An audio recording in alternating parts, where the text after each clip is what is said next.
On my other channel, even though I only did one video for it, I started talking about raising holistic kids, spiritual kids, metaphysical kids. And the one thing I love how energy work, because before then I couldn't find any books on how to raise kids holistically, spiritually. I found plenty of arts and crafts projects to do with them, but and how to explain it and understand it. But after that, I found a couple of books online. I can't remember the titles right now, and I don't have them to show you. I did order them, so I'm waiting for them to come in. And after I work with the book and see how it says, I'll go ahead and review those books for you.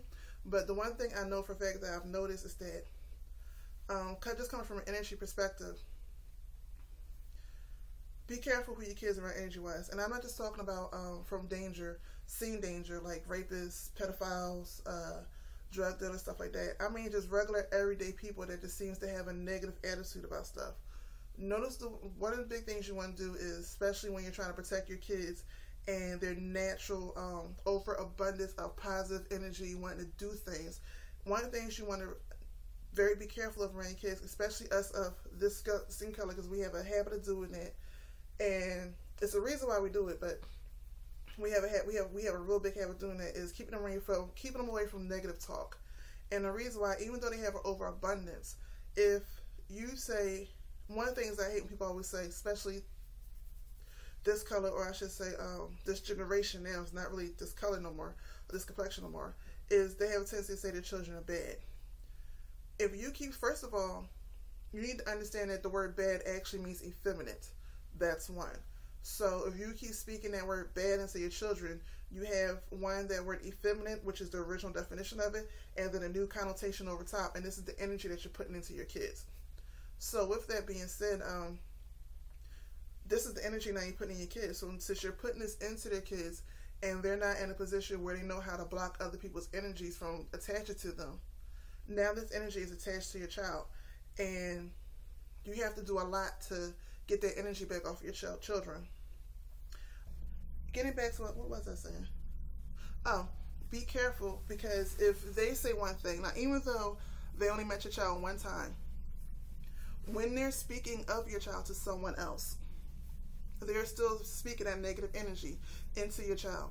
It may be from a distance, but because your child's name is used and their thoughts is on your child, that energy is directed towards your child. So now they're talking to this other person about your child. And now this other person doesn't know your child at all to judge for themselves. Well, of course, they're going to repeat what they heard. And it's just natural how people are. Someone else is talking, oh, they met so-and-so, and this person has a child, and blah, blah, blah. Now this energy is. So now this child has to fight off the people around them, the people in the house, and I have to fight off the energy from strangers, and they're still young, and they don't even know how to do that type of work yet. And then you may wonder why, and this is the reason why a lot of times people wonder why your child just have a day where they just seem so off. Like, you just want to, I don't condone violence, but you know, there's been times when you want to fight a kid, and it'll be one of the days where you just want to fight a kid. You don't fight them, but you just want to, or whatever. It's because that energy that's been building out there has attached to that energy and came back, and it's overwhelming their natural innocence energy as a child. So you want to be careful about the energies of the people you're around, especially if you know this person tends to talk negative about anything and everything. You want to tend to back your child away from the people.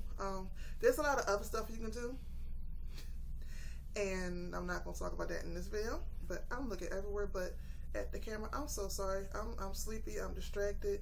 I'm losing stuff that's right near me, and I don't understand, because it's a tan carpet. I don't understand how you can lose anything in a tan carpet that's not tan. So, but yeah. Back on topic with energy and the kids. So you want to be careful of who they are around, and you want to be careful of what you say. This is one of the reasons why back in the day they always say, if you don't have nothing nice to say, don't say it at all. Not because it sounds mean, but because true or untrue, now that energy is attached to whoever you just said it about. And I'm going to just let that out there. If they know what they're doing, they can send that energy right back to you. And you could be one of the people who always talking negative. And you may not even realize you're talking negative all the time about other people. You may not even realize it. But if you're dealing with a person who knows how to send that energy back, and this is a particular person you talk negative about, just in general, maybe you just generally talk negative, and you talk negative back and they send that energy back, you may fall down a flight of steps. Something may happen to you. You don't understand what happened. You don't understand what happened. That's why. That's why old school people who, I'm trying to tell you, you better talk to the older generations. Don't let them lie to you and say, they don't know nothing about doing other stuff. Because they do. That's why they say, if you don't have nothing nice to say, don't say anything at all. That's a way of protecting yourself from actually just your karma that you put out there from coming back to slapping you in the face. That's pretty much what it is. You're protecting yourself from yourself. Anyway, yes, we're dealing with energy. Be careful what you say over your children. Because it will attach to them. Speak positive to your children. If you're telling your child to look for the positive side in your child, everything they do, because the way they see something is not the way that you see something. Because it's not always a pedophile that's doing damage to your kid. Energy wise, it could be your best friend, it could be your mom, it could be your sister, it could be your brother, and it could just be something they're saying negative about your child or whatever. And now that negativity is attached to this child or whatever, and over time it will start to manifest because they have said it enough. And this one child whose energy is not strong enough, it has no protection work, which is another reason why they have praying mothers. The reason why old mothers pray, because they understood energy. They may not have told you, but they understood. And old mothers will tell you, stop talking about that child like that. They may not tell you why, but they'll tell you in a minute, stop talking about that child like that. But anyway, I'm going to shut it down right there. Be careful of the energies that surround your child. Stay blessed and peace.